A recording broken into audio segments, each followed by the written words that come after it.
which accounts for 70% of humanity's water consumption. In nature, everything is linked. The expansion of cultivated land and single-crop farming encouraged the development of parasites. Pesticides, another gift of the petrochemical revolution, exterminated them. Bad harvests and famine became a distant memory.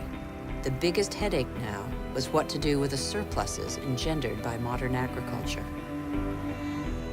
But toxic pesticides seeped into the air, soil, plants, animals, rivers, and oceans. They penetrated the heart of cells similar to the mother cell that is shared by all forms of life. Are they harmful to the humans that they released from hunger? These farmers, in their yellow protective suits, probably have a good idea.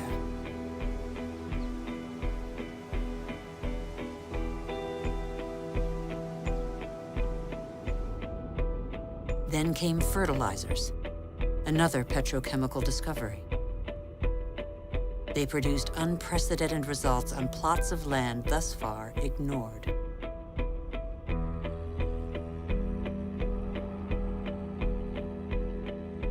Crops adapted to soils and climates gave way to the most productive varieties and the easiest to transport. And so, in the last century, 3/4 of the varieties developed by farmers over thousands of years have been wiped out.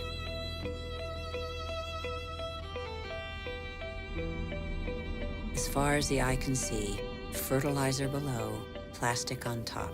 The greenhouses of Almeria in Spain are Europe's vegetable garden. A city of uniformly sized vegetables waits every day for the hundreds of trucks that will take them to the continent's supermarkets. The more a country develops, the more meat its inhabitants consume. How can growing worldwide demand be satisfied without recourse to concentration camp-style cattle farms?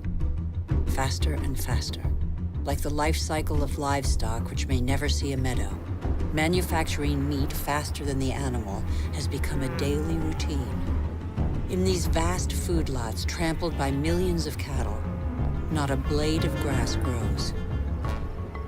A fleet of trucks from every corner of the country brings in tons of grain, soy meal, and protein-rich granules that will become tons of meat.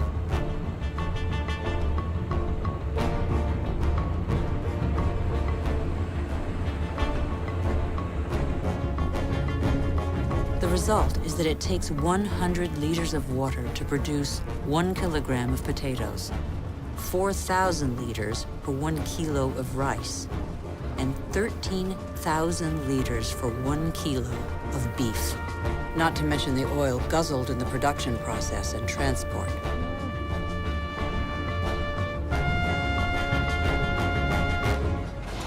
Our agriculture has become oil-powered. It feeds twice as many humans on Earth, but has replaced diversity with standardization. It has offered many of us comforts we could only dream of, but it makes our way of life totally dependent on oil. This is the new measure of time. Our world's clock now beats to the rhythm of these indefatigable machines tapping into the pocket of sunlight. The whole planet is attentive to these metronomes of our hopes and illusions. The same hopes and illusions that proliferate along with our needs, increasingly insatiable desires and profligacy. We know that the end of cheap oil is imminent, but we refuse to believe it. For many of us, the American dream is embodied by a legendary name, Los Angeles. In this city that stretches over 100 kilometers, the number of cars is almost equal to the number of inhabitants. Here, energy puts on a fantastic show every night.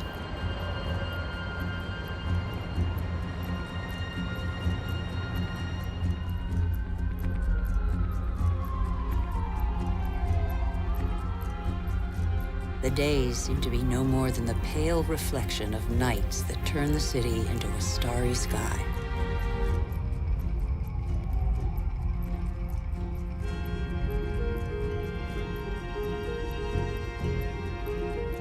faster and faster.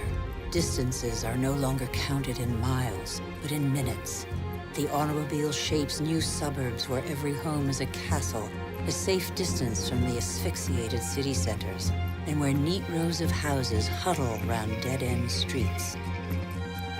The model of a lucky few countries has become a universal dream preached by televisions all over the world. Even here in Beijing, it is cloned, copied, and reproduced in these formatted houses that have wiped pagodas off the map.